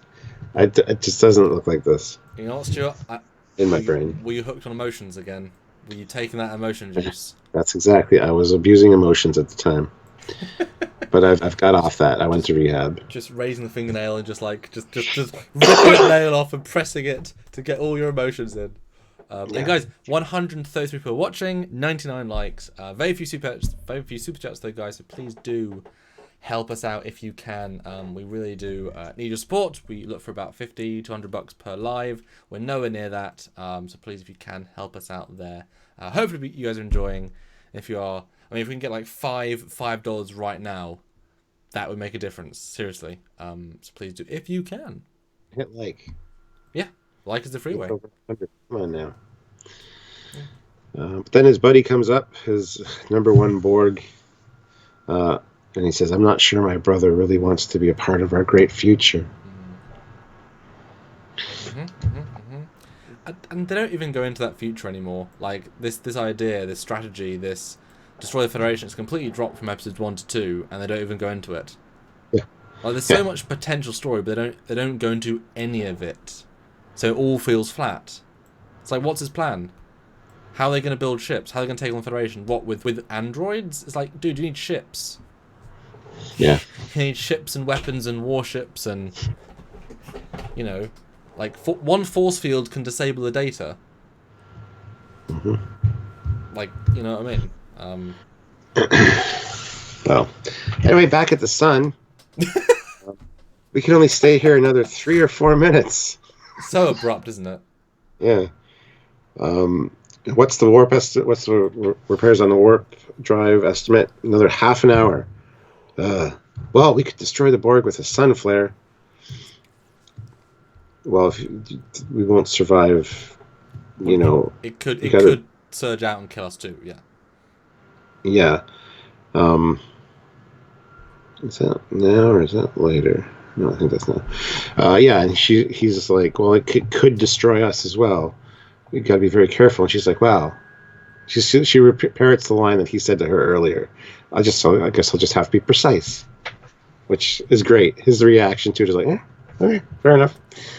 It's a line that shows they're both being a bit dickish. Like, she's not right by saying it, but it's like they both like each other. They like each other. See, I thought that based on his look at the end after it works. He's like, it's like, you're actually kind of hot.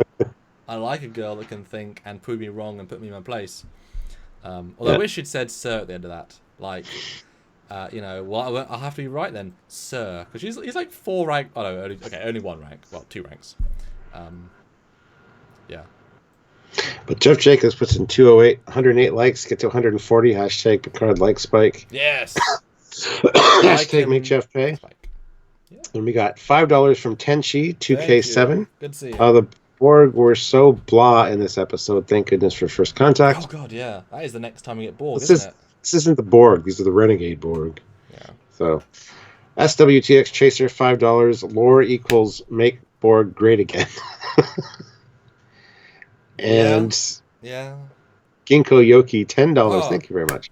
Dude. Metaphasic Shield equals 1 million SPF. I think it'd be more than that, but yeah. And I love Burn Phoenix. My god, the Berg. I know. Yeah, I get that. But yeah, a wonderful little close with a 6-foot miniature here. Or it might be 6 foot. I don't know. Like, you don't often get this shot. This is quite cool. Yeah. You actually see the belly phaser strip being used, which you don't see very often. It's so rare. And look, underneath it, there must be. I think this is where the mounting point normally is. Because look, there's a little like hatch, and it's like folding off a little bit. They haven't probably attached it, and because I mean, they mount it from the bottom. They haven't done it from the top. But it's like, ooh, that's not right. But I loved this, although it was so effortless. It was like seconds, perfect.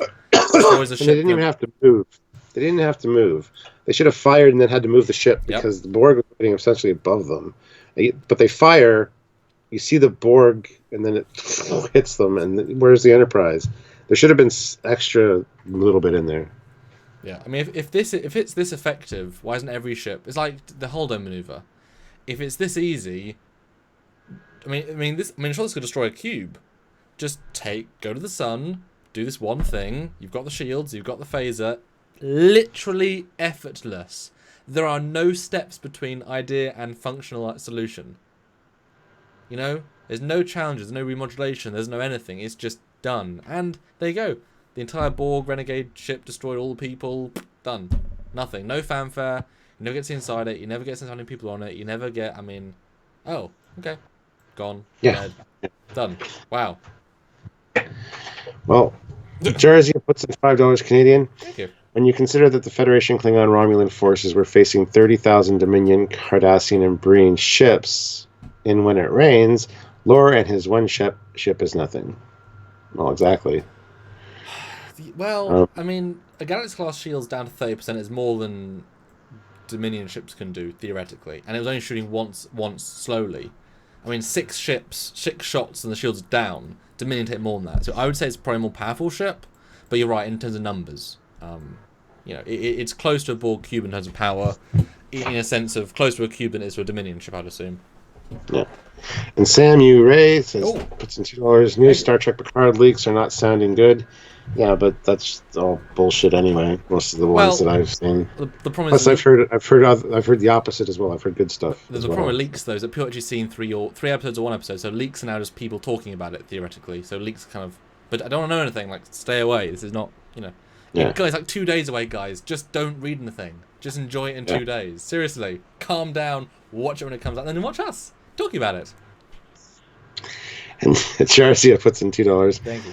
That hatch is where the AA batteries go. Yep. The AA warp cores. Yeah. Yes. Double D warp cores. Ooh. Dreamer out there puts in $2.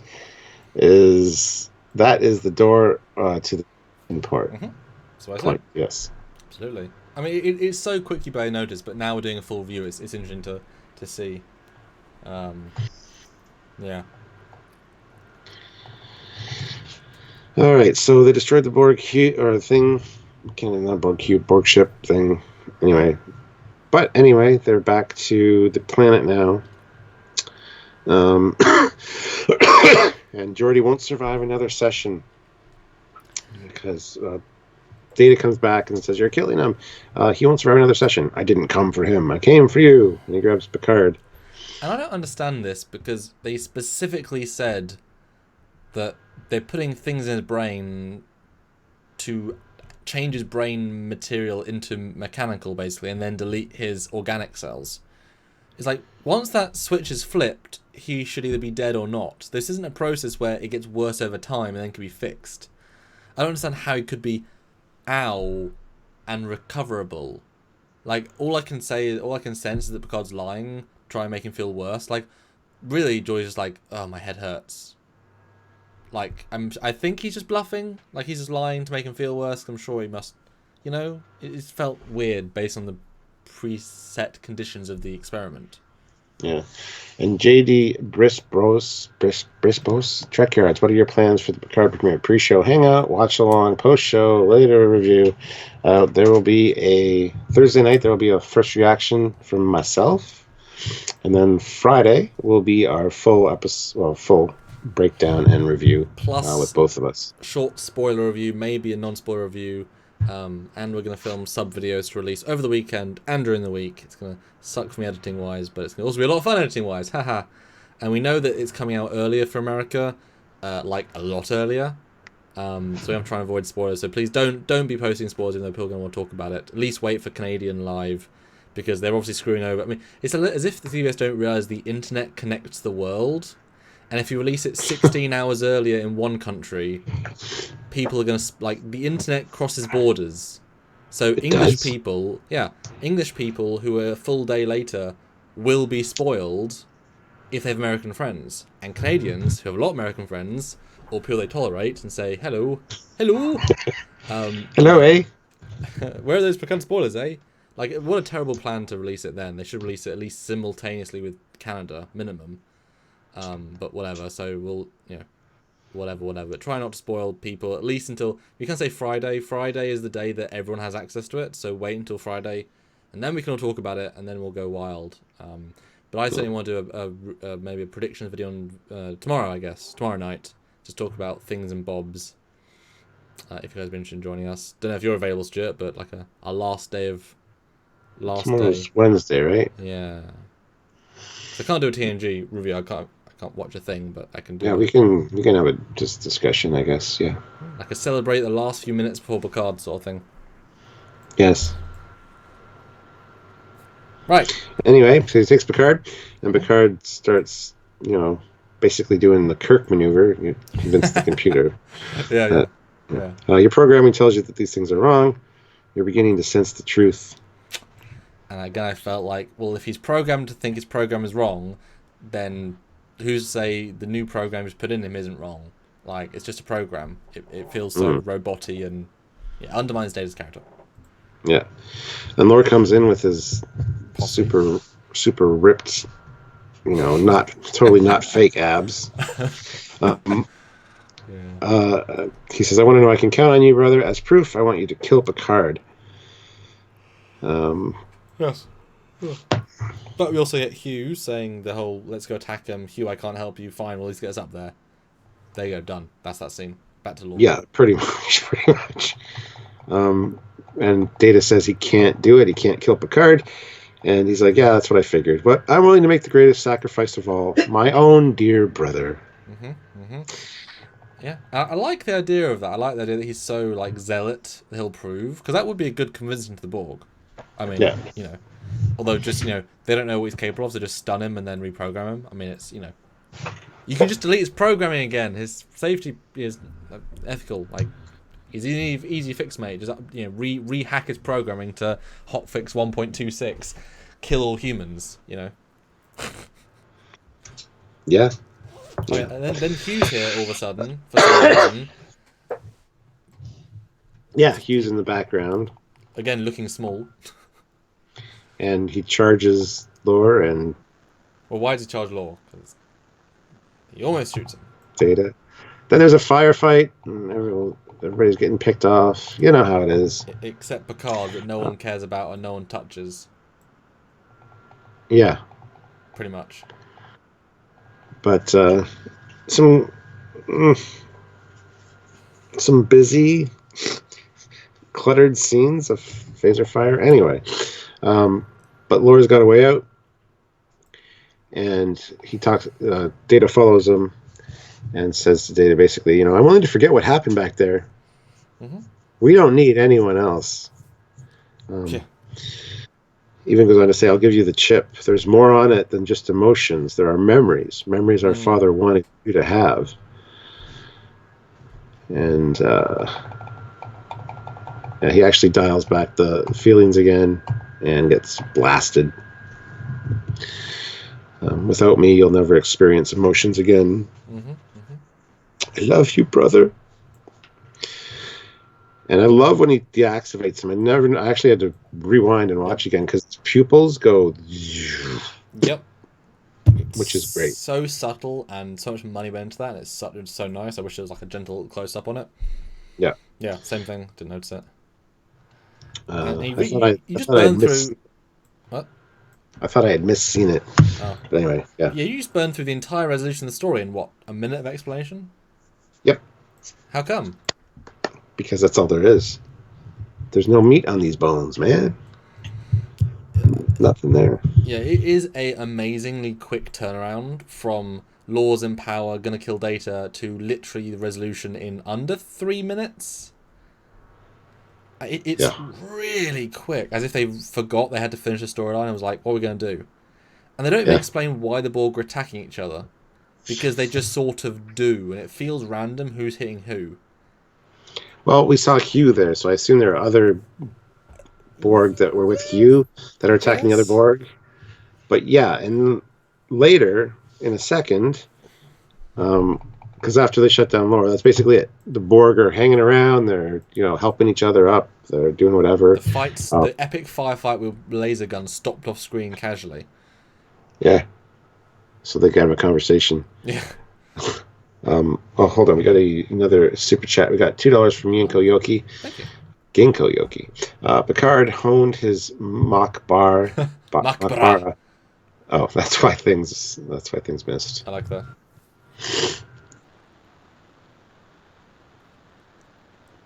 So that he will never again be a threat. Mm-hmm. And then Hugh basically says, what are we going to do? We have no leader here. And Picard's like, I'm not so sure that's true. You're the leader, Hugh. Do you have any thoughts about these scenes, or should I go back and give my thoughts? I'd go back and give your thoughts, because it's just... Yeah, the battle is dumb. I know what you're trying to say about it being Law's people, but Hugh's, but they look identical with no sort of explanation, so it feels like it just randomly kicks off for no reason. Exactly, but that's the only explanation I can think of. And we also haven't seen Hugh turning, and we have no sense of this, so it just happens. And it for me, all I felt when I saw it is if everyone's raging for a fight. And it's like when you see in movies, if someone starts kicking off in a fight in a bar, everyone kicks off for no reason, just because why not? I don't know who you are, chair, because it's a fight. That's the vibe it gives off so strongly. It's weird. And also the shooting is so poorly done, and no one goes after Data or Picard really. And then Law, what's his escape plan? He has no ship. His little. I don't even know what. I don't understand any of this. And then he tries to shoot Data, and then he shoots back. I don't. Okay, it falls so flat. It's like, Data, I have a ship. I feel like he said something. And then for some reason a blast kind of kills him, but just so he can't move, but still talk and activate fully, and then he deactivates him, but doesn't just use the deactivation knob on his side. He has to actively turn his brain off, which is weird.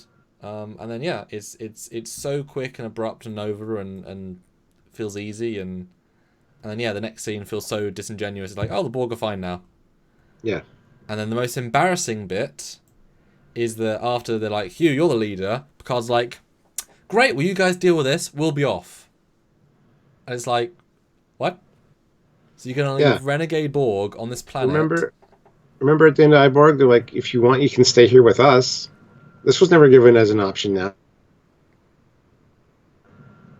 You want to come with us, Hugh? Yeah. I mean, they take no care. It's like, these Borg are a direct response to their actions. By every other Star Trek philosophy of episode, they have a responsibility to these people, and he's just like, great, well, you'll do fine, Hugh, in a facility that we know nothing about, with no ships, no power, no society. Yeah, you'll be fine. Like, what? What do you mean? These guys are at risk. These guys have all technology. And do you remember last episode, Admiral Nechayev said, Captain, if you find a way to destroy the Borg, I order you to take it. Theoretically, they now have well, who knows how many Borg? Each one is individual. They could actively put them in cubes and disable them. They now have 50 weapons against the Borg. But also, these dudes just went on a killing spree. And even if only the Hugh good Borg survive, who only don't want to be murdered by Law, I don't know what it's meant to be, and they just don't care. But these are Borg, and they're not even offering their services to unborgify them. They might want to, maybe Law wants them to be more robot, but Beverly can anti-Borg you all. Are you going to offer that? It's like, well, you're not going to be picked up by the Borg. Do you want to come with us and be anti-Borged? I mean, look at me. I was 93% Borg, and now I still don't have hair. So, you know, it's such a piss-poor ending that makes no sense, is not thought out. And they just leave. And they get back to Federation space. Even though they're only 65 light years, which isn't even that far, really. They're right on our doorstep. Yeah. What do you think of my points? Because I had a few. I wasn't listening. Because I was trying to figure something out on my computer. Sorry. That's alright. Yeah, basically bad ending. And they just left it. Well, yes. What do you guys think of my points? Because the ending really fell down for me. To the nth degree. But we're not at the end yet. Well, the plot we are. Mm-hmm. But then we see the emotion chip, which is not the emotion chip we see later, and it doesn't work. Yep. And he apologizes to Geordi. Geordi's like, yeah, that's all right. No, he doesn't apologize. There's a very distinction there. He doesn't actually say, I'm sorry, I feel bad, because he can't show emotion. Even though he clearly shows emotion, he's like, I'm glad that you recovered. Why he has a bit of a grimace. It's a good distinction, because they can't actually show him have emotion, because that's the entire point of the episode. They can't show emotion, so he can't be like, I'm so sorry, Geordi. Yeah. But then he wants to vaporize the chips so he doesn't have any temptation. And Geordi's like, whoa, hey, man.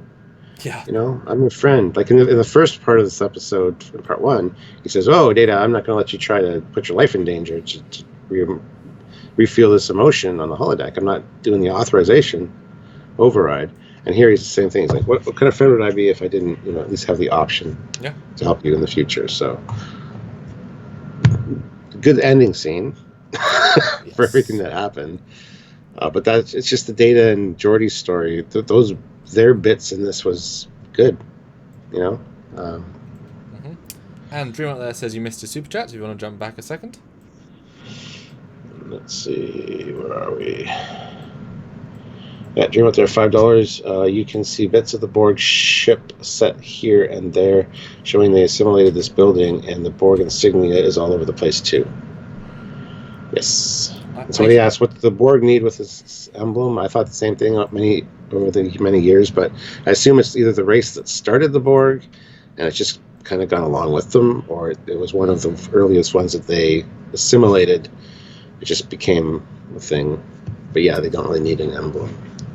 Yeah, my assumption there is that they didn't assimilate it, because there's no assimilation in these episodes, like nothing at all. My assumption is they just, like, because remember these Borg have to charge themselves, so they just put power conduits into the building to help, like, have feeding stations, and part of that involved putting Borg components in. Assimilation I think is the wrong word completely, because there is no assimilation here. And they're so, like, neatly constructed segments just slotted in.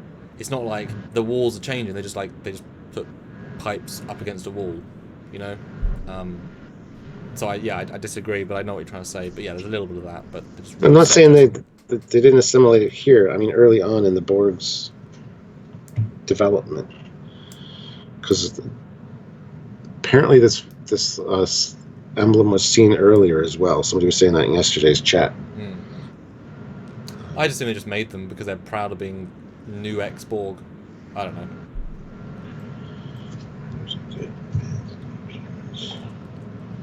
James McGill, $1.99. If remastered, what simple changes would you do? Oh gosh. Add more VFX to it to help tell a bit more of the visual story with Crusher. Maybe even cut in some elements of you hear the Borg sub like chatter, so you get a sense of them communicating, so they have some presence.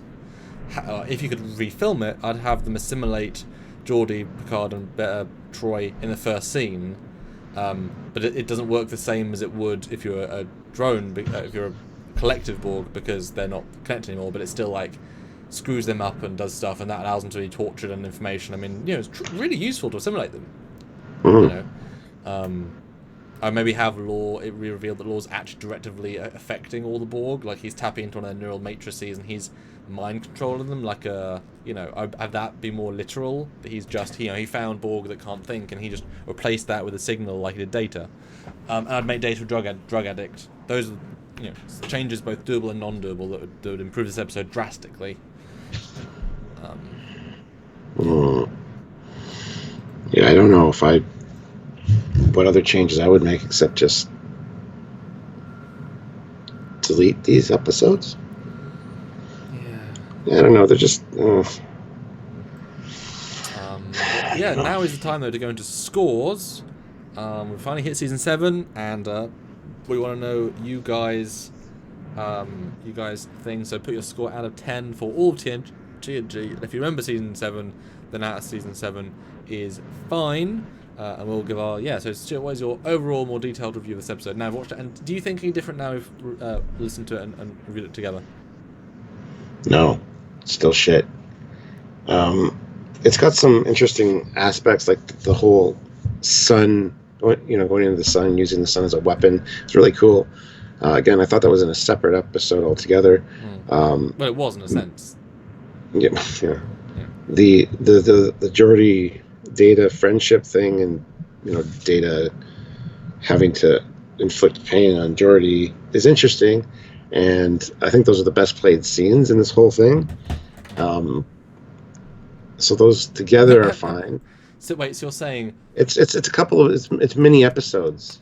So you're saying the Borg and Law are the least good parts of the episode, and that's Yep. the entire premise of the two-parter is the is Law and the Borg. Exactly, and that's why it's so forgettable. Picard, Troy, everybody else, Riker, Worf, there's nothing. They have nothing in this. Data has a little bit of interesting acting opportunities anyway, or Brent. Geordi, you get a little bit of character. Beverly, you get some character because she's, this is her, she's commanding the Enterprise, which is pretty good. It falls apart in so many ways. It just doesn't feel like a cohesive story, and there's no gratification from any of the story elements, really. Nothing pays off. No. So that's. I mean, there's some interesting effects. Of the sun thing was cool. Again, going back to that, but overall, it's just not a good episode. I mean, can you see how I refer it to Discovery? Kind of has a very similar feel. Poorly thought out, poorly executed, very little character emotion except like one or two main people. Yeah. Not non-villain villains that don't add anything. It's such a Discovery episode, for what that's worth. And it's not one of the good Discovery episodes, but one of the sort of average Discovery episodes. Before I get to my score, though, yes. Sam at Ray puts $2 in. Too bad Voyager never did raise the Borg origins. We don't need the origins of the Borg. I keep saying that. Yeah, I agree completely. I mean, you can show like proto-Borg, like Borg from 500 years ago. Like that'd be a cool episode. Like go back in time and fight old Borg, and they're more retro and they've got older tech, and that's fine. But never show the Borg origin. I'm sure Picard will, and I think they'll probably mess it up. Honestly. Yeah. 750 rubles from Eugene. 3 out of 10. Way closer to Discovery writing. At least Brent's acting was good. I think it's some of his worst double acting though. And there's so little lore in it. Yeah. Like he's in this for 2 minutes worth of scenes? And he it wasn't a lot. And besides the same motivation again and again, like he does nothing in the episode. That's his entire point. They just cut to him walking in saying, "Aha, yes, you're back. Aha, yes, I'm back. Aha, hello Data, welcome to me staring outside." Like he should have been always cutting to him in like a room dissecting a Borg's brain. He's always doing something. That would have been perfect, Yeah. Seeing just Dr. Jekyll and Hyde, or what's an evil doctor character. Perfect. Yeah. Zaraxis puts in $2. Would have worked better without Borg. 6.5 out of 10. Yeah. And Matthew Faustini puts $5. 3 out of 10. Beverly is the only good part, in my opinion. So that leads me to my score. Yes. For all of TNG, this one is gonna. Is it better than yesterday's? Damn.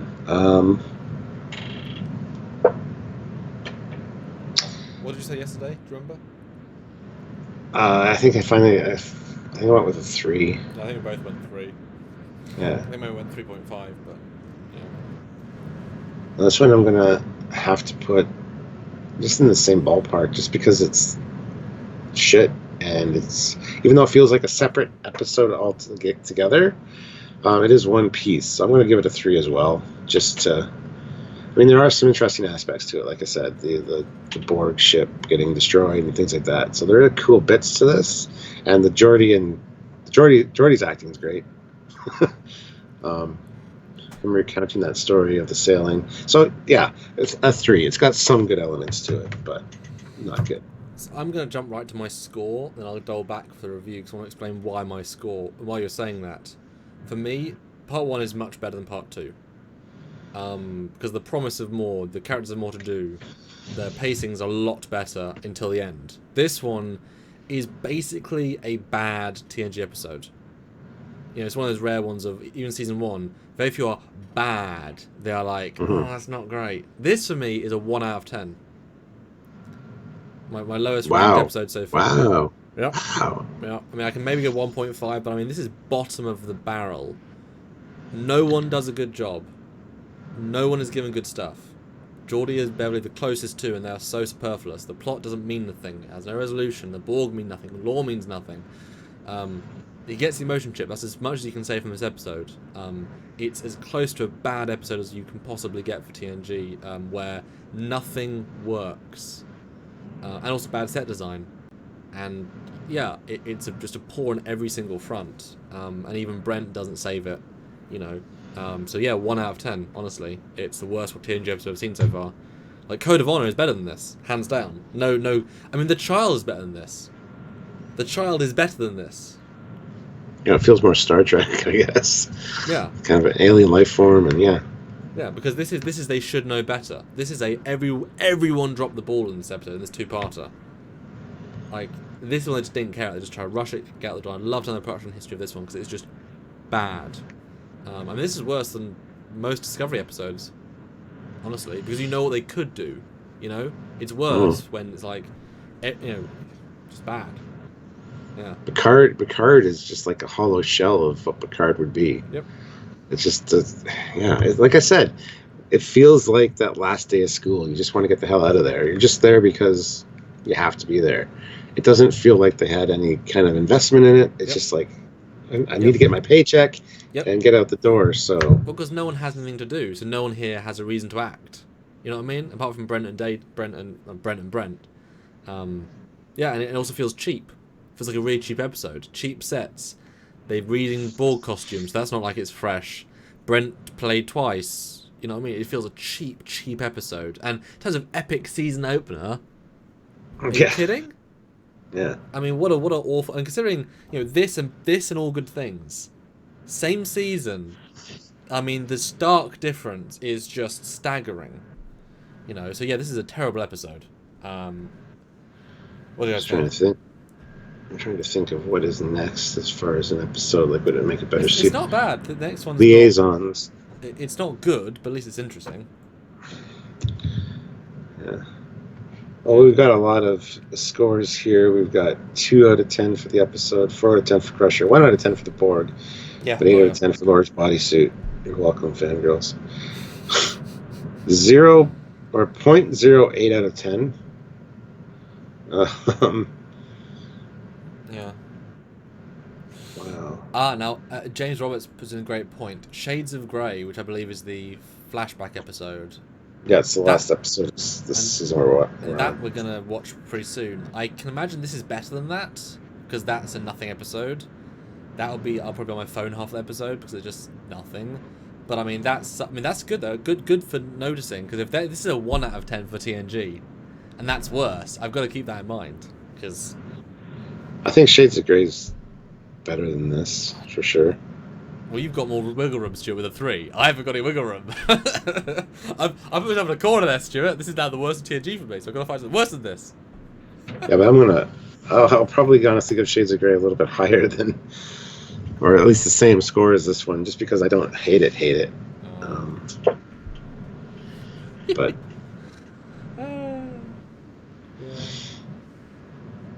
but that's only because I get confused, and I think there's a 50 in front of the title. Anyway. Wow. That is great.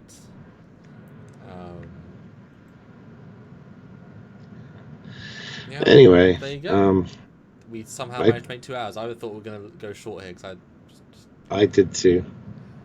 Seriously, episodes we read in 2 hours, it's so unbelievably consistent. We're not trying to be 2 hours, it just happens. You know it was still better than Threshold. It wasn't, though. Oh, God. Everybody knocks Threshold, and I don't mind the first half of Threshold with the Warp 10 thing. I think it's cool. That's good. The last little bit, it falls down quite a bit, but well, it's not a bad episode. It's like last episode. It was interesting build-up, and then it falls down horribly. No, Threshold is really good sciencey stuff up until a certain point. I mean, Paris, Rob Neal's acting is brilliant. In the middle bit is really good. Yeah.